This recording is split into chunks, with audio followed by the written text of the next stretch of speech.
This is breaking news. Coming to you now live from the broadcast center as a somber procession is underway as the NYPD transfers the body of fallen officer Didarul Islam.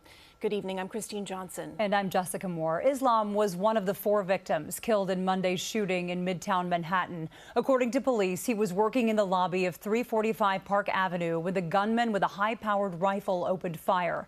Islam was a husband, a father of 2 little boys, and his wife is currently 8 months pregnant with their 3rd child. This is a live picture right now. Officers outside the ambulance carrying the casket of his body. He was an immigrant from Bangladesh who had been with the NYPD for 3.5 years, working a second job as security for the building when last night's massacre happened. You're looking at live pictures here from Chopper 2, which is over the medical examiner's office, and you can see one of 2 ambulance vehicles that is designated to the NYPD. 101 and the one that they are using today is NYPD ambulance emergency vehicle number 102. These are ambulances that are dedicated to the NYPD. We have seen them in these dignified transfers time and time again as these men and women in blue once again stand at attention with their hands raised, some with their hands over their heart, to pay respects to this fallen officer, a brother and a sister, that they are with them all the way until the end. Dan Rice is in Chopper 2 to join us with more on the perspective and the route that this procession will be taking that is now underway to the mosque. Dan? And Christine, what you're looking at there is the emergency service unit, ambulance 102. The body of the slain officer just brought out of the medical examiner's office at 4:28. They slowly brought that stretcher out to the ambulance, and you saw all the officers on either side of the street here, this is East 30th Street, raise their arms up and saluted their fallen brother. They put him in the ambulance there, and now they're going to take this route that will take them through the Midtown area.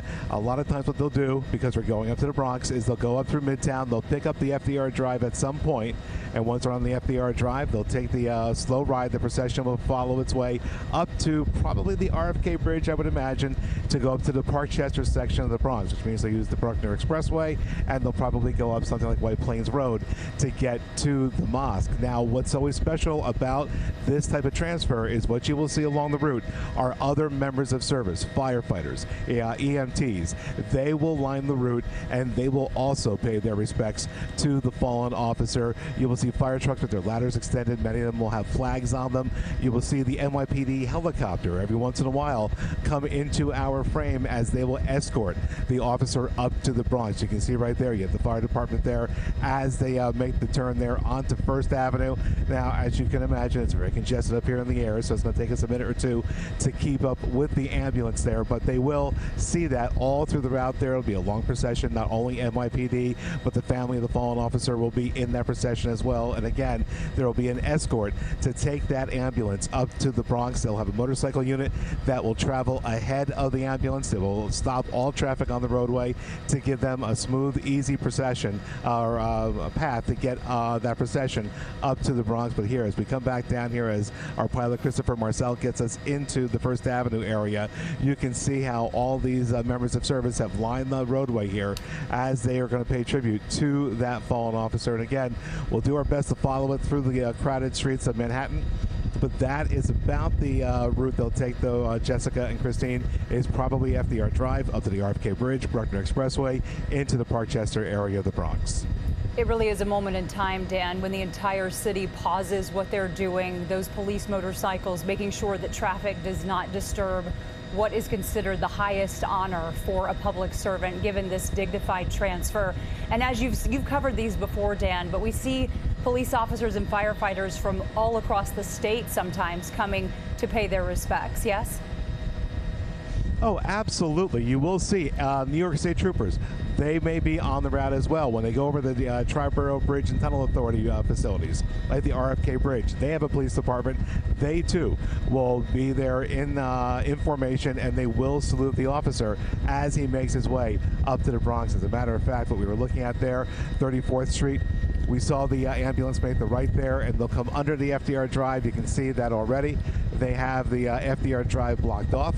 So what they'll do is they'll make a path for the procession to make its way onto the FDR Drive. Right now, traffic trying to get off of the highway there, so we'll keep the camera over here. But yes, Jessica, absolutely. It's as sad as a situation as this is, and it's an awful situation.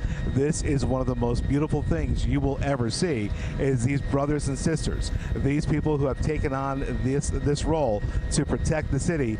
They will come together and make sure that their fallen brother gets safely to his final resting place. Dan Rice, if you could stand by, we'll continue to take these pictures from your point of view as we continue our coverage here of this dignified transfer. Once again, we are following breaking news. This is the route that the motorcade will be taking from the medical examiner's office to Parkchester in the Bronx, where they will be taking Officer Islam's body to a mosque where a funeral burial and services will be conducted. This officer ran into danger last night. He is an NYPD officer, 3.5 years on the force, and he was off duty. However, he was, as part of the NYPD, providing security at this office building on Park Avenue, where a gunman brazenly entered last night at the end of the workday and opened fire. Let's go to Zania Maldonado outside the New York City Medical Examiner's office. And Zania, we just saw officers from across the state gathering there for the dignified transfer of their fallen brother in blue, many of them lifting their hands, many of them hands over their hearts. What is the emotion? I imagine it's quite raw out there right now. Jess and Christine, we're right here at the corner of First Ave and East 30th, and as you saw that all unfolding, we were out here, and it was very heavy, a lot of emotion with hundreds of officers out here. They're just now beginning to reopen the street again. This was East 30th and First Ave. We saw hundreds of officers lined up over here, as you mentioned, with their heart over their hand, this starting off with the bagpipes. We also had the motorcycles leading the group, as you saw. We were also told Mayor Eric Adams was here as well. Now the police escort is en route. They're heading up to Parkchester to the Jameh Masjid. It's known as one of the largest mosques in the Bronx, where we anticipate a service to take place later this evening. That's about a 10-mile journey, so may roughly take them about 30 minutes or so.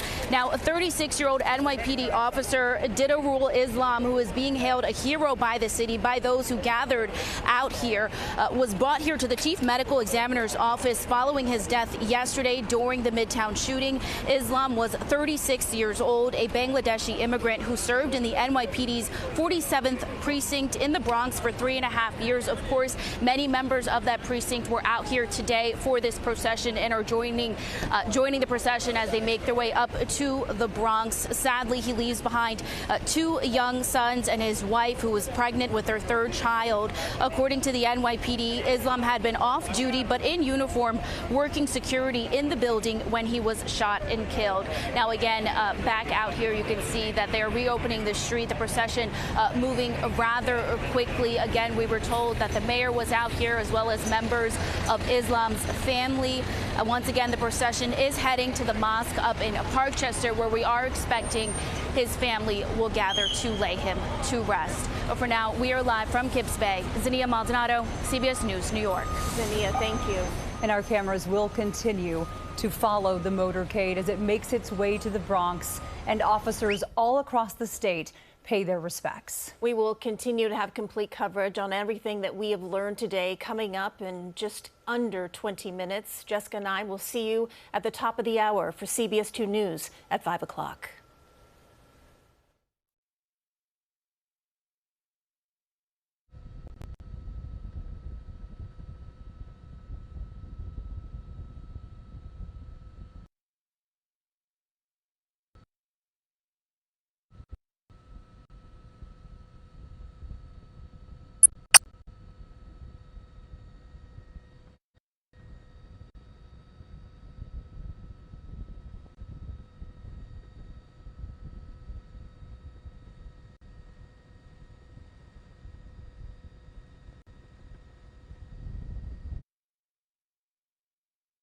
He's over at your 1 o'clock? Didn't like that.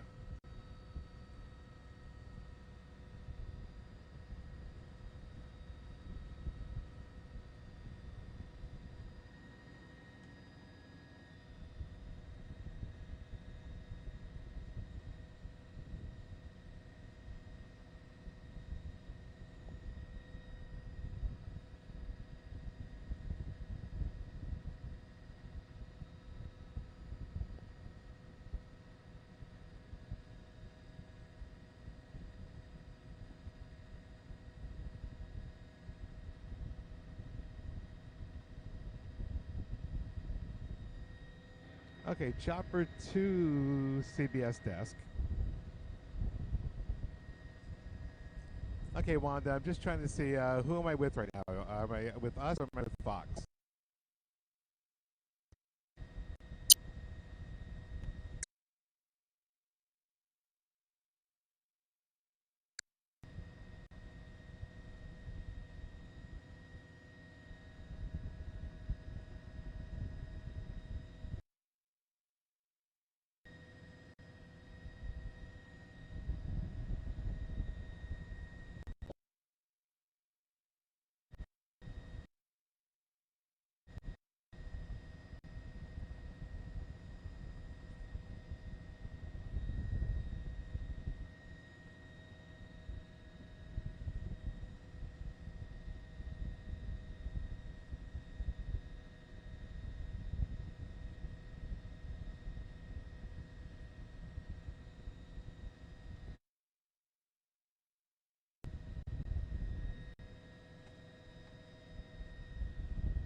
How are we doing, Chris?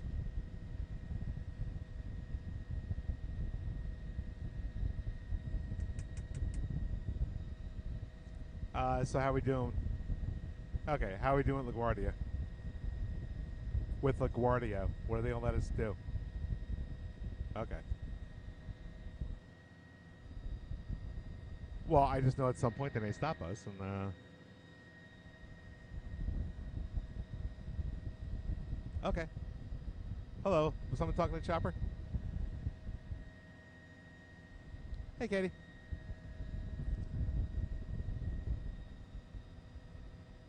Oh, okay. Thank you.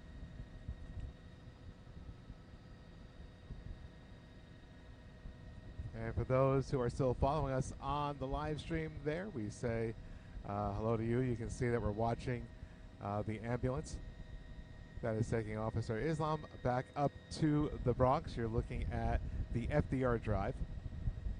This is the northbound side coming up towards the RFK Triborough Bridge. As you can probably hear, a little coordination with the area airports just to make sure we can get as much as we can for you with this dignified transfer. Again, that ambulance, part of the emergency service unit of the NYPD, Ambulance 102, has the slain officer's body in the ambulance, and they will make sure he gets up to the Parkchester section of the Bronx as safely as possible. What the police are doing now is keeping portions of the FDR Drive closed so the procession can make its way up to the Bronx And if you've been watching here, you've seen that we've had the police marine units also. I guess actually their harbor units are on the East River. They are also accompanying the ambulance, and we've noticed the NYPD helicopter has been with us as well. So the NYPD making sure they get the proper escort to that ambulance as it makes its way up to the Bronx. Now what they will do at this point is, as they get closer to the RFK, they'll go up on the RFK Triborough Bridge. They'll take that up into the Bronx. They'll pick up the Bruckner Expressway. And you can see the Manhattan leg up here ahead of us here. So the procession will disappear for a minute from our camera's view. And there it goes behind the buildings now. And they'll take the ramps to get up onto the RFK. Notice there is no traffic coming out of Manhattan at the moment onto the bridge. You have traffic being held up here.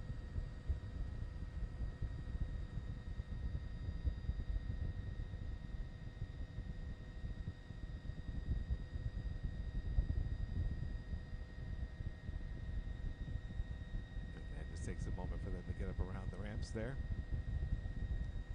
And now you can see the procession of motorcycle officers that will lead the rest of the procession into the Bronx.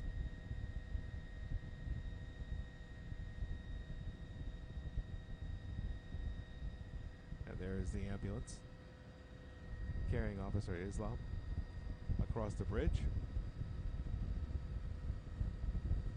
And as we were talking before with Christine and Jessica, various points throughout the route, you will see the different, what we call members of service, people who are either police officers, firefighters, EMTs, positioned in various parts of the route, where they will also pay respect to the slain officer.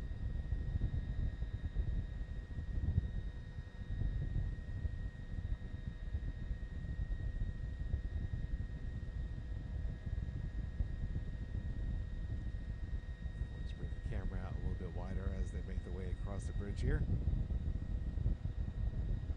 And here, actually, you can see that's New York State Trooper vehicles there and the TBTA who operate the facility, standing there at each of the cutouts, saluting the ambulance as they drive by. You have the tow truck operators there and the workers up there in the crane as well.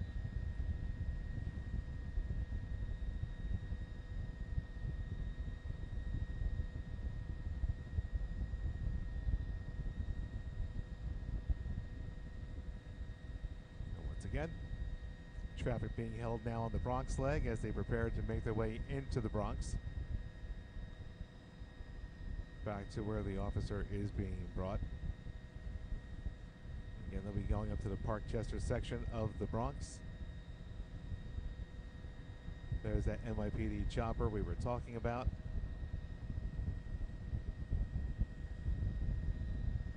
Again, that's what we talk about with the dignified transfer. Again, the NYPD with their own ambulance, the chopper, the watercraft, they all will escort for as far as they can and make sure that their fallen brother makes it back to his final resting place.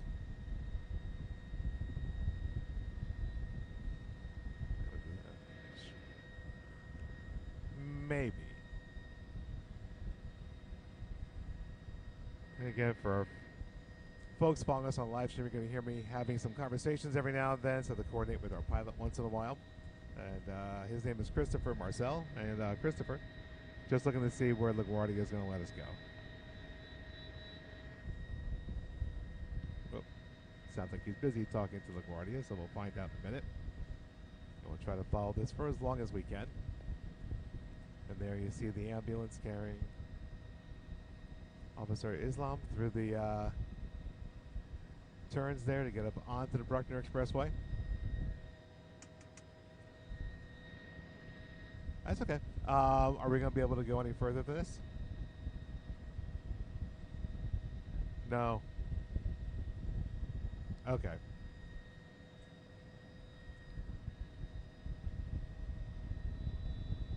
Just see how far they'll let you go, that's all.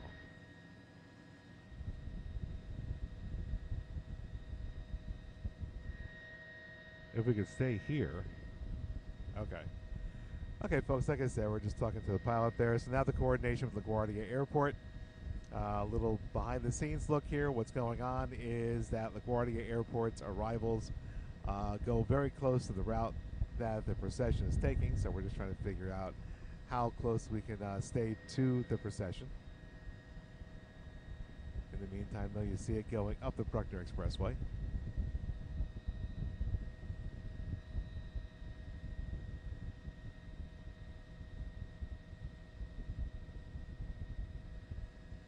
So as you can see, we'll let the procession make its way past those buildings. And like I said, this is about as far as we'll be able to take you right now as they make their way up the Bruckner Expressway. So again, this is the procession for Officer Islam, murdered last night in the situation that happened over on Park Avenue. Again, one of 4 people that that were killed as a result of the situation there on Park Avenue. I'm sorry, we're talking to our pilot at the same time. So again, if we follow that, we'll say goodbye to you for now. And of course, we'll keep an eye on this as best we can, and there'll be more of this procession and more of what's going on here coming up on the CBS News at 5.